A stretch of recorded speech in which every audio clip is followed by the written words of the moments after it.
This is episode 238 of That Shakespeare Life. Just like the work of William Shakespeare, That Shakespeare Life is supported by listeners just like you who sign up to be our patrons. You can help support our show, contribute directly to programming, and get access to a library of bonus Shakespeare history content when you join us as a patron at patreon.com/thatshakespearelife. Hi, I'm James Seth, Assistant Professor of English at Central Washington University and author of Maritime Musicians and Performers on Early Modern English Voyages and Shakespeare's Sea Dogs. Another great method for studying the life of William Shakespeare includes listening to this. It's That Shakespeare Life with my friend Cassidy Cash.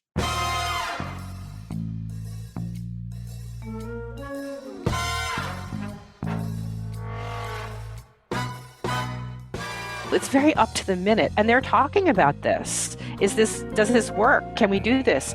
Initially, there's a lot of skepticism and a lot of like, oh, Roussett, you're just wrong. But then people start talking about it more as if it might actually be possible. It's as if Shakespeare has his finger on the pulse that way for what people are talking about. Welcome to That Shakespeare Life with Cassidy Cash. Cassidy believes that if you desire to successfully learn or perform Shakespeare's plays, then understanding the real life and history of William Shakespeare himself is a must. That Shakespeare Life is the podcast that helps you go beyond the curtain of some of Shakespeare's most iconic works and explore the world of early modern England as Shakespeare would have lived it, learning from the writers, historians, and performers who know it best. And now, here's Cassidy. Famously in Shakespeare's play Macbeth, the title character becomes convinced he cannot be killed because the witches tell him he can't be killed by a man, quote, of a woman born, end quote.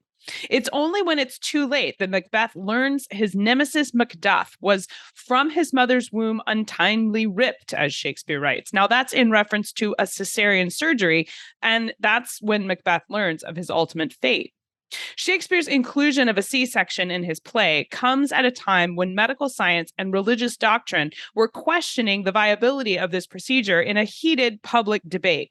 In 1581, French surgeon Francois Roussett published the Hysterotomotokie or Cesarean Birth, which argued women should have cesarean as a viable option for birth during difficult deliveries. His publication caused quite a stir in medical society, with surgeons across Europe speaking out publicly to condemn that very suggestion. The heated conversation traveled all the way to England, where a man contemporary to William Shakespeare named Simon Forman would write about C-sections in his publication Matrix and the Pain Thereof. True to form, it seems William Shakespeare's play Macbeth was full of poignant and extremely timely cultural references to a huge political debate that was happening right when the play was written. Here today to help us understand the history of Cesarean sections during Shakespeare's lifetime and exactly how controversial it might have been to include C-sections in his play is our guest and professor of the history of medicine and author of Women, Health, and Healing in Early Modern Europe, Mary Fissell. Mary E. Fissell is a professor of the history of medicine at Johns Hopkins University. Her work focuses on how ordinary people in early modern England understood health, healing, and the natural world. Her introduction for the Bulletin of the History of Medicine explores women, health, and healing in early modern Europe. Her publication, Vernacular Bodies, explored how everyday ideas about making babies mediated large-scale social changes. You can explore more about Mary's work and see links to her other publications on the history of medicine from Shakespeare's lifetime and beyond in the show notes for today's episode. Hello, Mary. Welcome to the show. Hi, Cassidy. It's a pleasure to join you. Was Caesarian section an established medical term for the 16th century? Yes, absolutely. It looks back, of course, to the well-known story from antiquity about the birth of Julius Caesar. Scipio Africanus was also supposed to have been born this way. And a bit more mythically, Asclepius, the god associated with medicine, was also supposedly born this way. So anybody with a classical education of any kind would certainly have heard of this. Were C-sections performed regularly during Shakespeare's lifetime? No, not really. We have to distinguish here between two kinds of C-section. The kind that was performed sometimes in the Middle Ages was if the birth mother had already died. And there's instructions on like keeping the dead woman's mouth open because the idea was somehow breath would still infuse the unborn child. And there's very specific directions how to extract the child. Very often it was more to baptize the infant. They didn't necessarily expect it to live, but they did want to baptize it. Sometimes they thought it could live. So, for example, the first midwifery book that's published in English is a translation from a 1513 German text by Eucharius Roslin. And in the English 1540 first edition, he very matter-of-factly describes how you lay the dead mother on her side and what you do to extract the infant. So that's one kind of C-section that we really don't know very much about whether it was performed or not. What happens that's different in the 16th century is from the 1580s, thanks to this publication by Roussett, we start seeing interest in the idea that this could result in a living mother and baby. And that's really new. But again, we don't think performed very often. If someone had a cesarean where the baby was removed from the body of the mother, was that still considered giving birth? Yes and no, as historians like to say. Yes, that woman was a mother like any other mother, for sure. But there is this kind of weird thing from classical antiquity that I think is what's going on in Macbeth, that there's sometimes thought to be some special powers for a male infant born by C-section that somehow was not birthed by a woman, you might say. Pliny, for example, he's a Roman natural historian, very widely read in the Renaissance. He held this belief that somehow if you weren't of a woman born and you were male, that gave you special powers, like, for example, Julius Caesar, well-known leader of men. It's hard to exactly pin down why they think this, what is it? But it's almost as if that man is not subject to normal kind of female controls of some kind, or was not in some way like obliged to his mother in the same way. I can't pin it down, but there is this belief that these are special people. Was the procedure for performing a cesarean in the 16th century? I mean, you mentioned that there were at least a couple of manuals that detailed directions, but I wonder, was this a doctor that was doing this, or was it the midwives? And what kind of instruments were used to perform this surgery? Almost everyone was born with the midwife in attendance. It was really uncommon to have a man in the birthing room. That only happened if things had gone really seriously wrong. And in that case, it was probably a surgeon rather than a physician who was called in. Surgeons did what we think of as like operative surgery today. They didn't open body cavities. Usually that was too dangerous, but they did wounds, they set fractures, they dealt with hernias, dislocations, all that kind of thing. And so they were really the workers of the hand in terms of medicine. And they would have been the ones equipped with scalpels. And that's the tool that they would have used. Physicians were much more kind of inside the body in general, like fevers and that kind of ailment. They weren't as much doing the kind of manual work of healing as did surgeons. So it would have been a surgeon, and they would have used something like a scalpel. What were the survival rates of the mother and the baby when they were performing this surgery? I mean, I think you mentioned that the expectation was that the mother was dead in the Middle Ages and they were just getting the baby out long enough to baptize it. But when they started switching over in the 16th century to this idea that maybe we could save the mom and the baby, do we have any records of that being successful? I mean, obviously Roussett had to have based his ideas on something, but do we know what? Well, what's so fascinating about Roussett's text, which, by the way, parts of that were translated into English in 1607 and possibly sooner. So he's using what became a very popular form in the Renaissance, which is the case history. So we have actual narratives about women's experiences, and some of them are tragic and terrible, but some of them seems to have succeeded. And so while we'll never have any idea of the rate, will never have those kind of numbers, we know that Rousset was told stories about women who survived. So the other key tool here is obviously a suturing needle, because once the uterus has been cut open and the baby removed, then for the woman to survive, obviously they have to very quickly sew her up and stop bleeding. So very complicated procedure, but according to Rousset, some women survived this. and, went on. And he even discusses the case that we still argue about today, which is if a woman had a C-section and had another pregnancy, would she have to have another C-section, or could she give birth vaginally? So they actually got to that point, which tells me that they were thinking about it. That sounds like a significant advancement in medicine for them to get to that point. I'm not sure how significant, because it's so very rare and the risks are still really high. Remember, this is long before germ theory. They don't know anything about infection. The fact that a few women might have survived, it's amazing, and it is an advance, but I think it's such a small part of what we might think of as, birth medicine, that I don't think of it as nearly as significant as, say, the development and invention of obstetrical forceps that's in the next century. Well, besides Roussett's work, were there other ways English people might have heard about C-sections?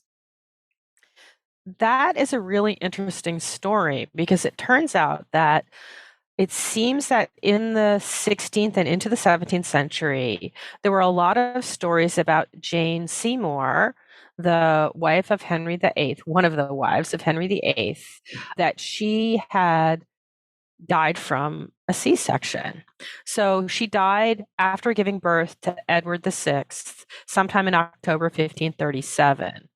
And very quickly after her death, ambassadors in England who were from countries on the continent started writing home, as it were. Part of their job was intelligence gathering, started writing home this story that Henry had ordered a C-section. And the story goes both ways, either that he wanted to save her or that he wanted to save the baby. The more unsavory one is he basically sacrificed his queen in order to get an heir. A male heir was a really desperate thing for him. And so first we have this sort of series of ambassador letters, and then this belief, some people say, is part of her epitaph in St. George's Chapel in Windsor, where recently the Queen was buried, same place, that her epitaph uses the figure of the phoenix rising from the ashes. And some have suggested that this alludes to her losing her life by a C-section, giving birth to the heir. And there's even a ballad late in the 16th century about this, more than one ballad, I believe, about this whole story. In the early 17th century, antiquaries like John Speed and William Camden talk about it. So I think first of all, we'll never know. I think it's kind of unlikely that that's what happened, but we'll never know. What interests me is that this was a story alive and well in Shakespeare's own day, that people were singing the ballad, they were telling the story. So it was a kind of resource for ordinary people who might never have been reading Rousset. They might not even know how to read, but they could hear the ballad sung. So the concept of this as a procedure that could happen, I think, was much more current than we might imagine. So how controversial was it for Shakespeare to put C-section in Macbeth? I mean, were people still considering this a huge religious faux pas to even suggest that this might be something you should do? Or where was this at in the cultural temperature there?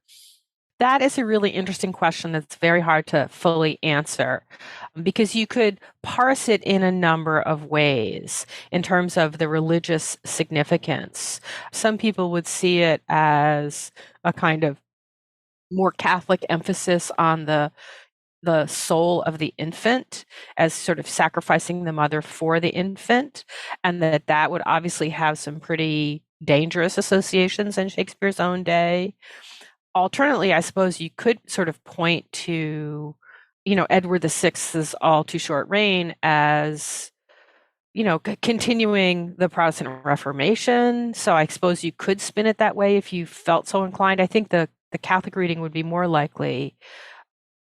I don't know if that was the first reading people would give to it, or if this older association with Julius Caesar and this extremely rare instance where somehow a man would have extra powers might be the way people were more likely to read it. But I do think it's capable of multiple interpretations, and people could have brought a lot of different things to the mix when they heard this. I mean, not of woman born is such an evocative phrase, right? You sort of immediately stop and think like, well, but how can that be? Surely everybody is born that way. Like, I don't understand.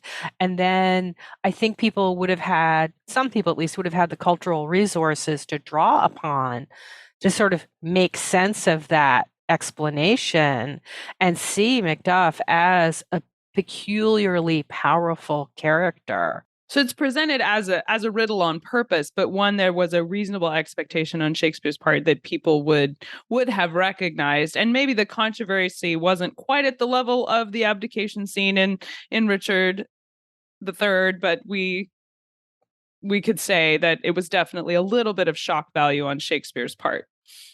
Oh, absolutely. And I think, especially for the people that knew the Jane Seymour story, it had a kind of contemporary relevance. It wasn't just this kind of classical antiquity C-section, invoking Caesar kind of narrative. It was this very much more immediate, seems relatively well known kind of story about how this could have happened, how there could be a man, not of woman born.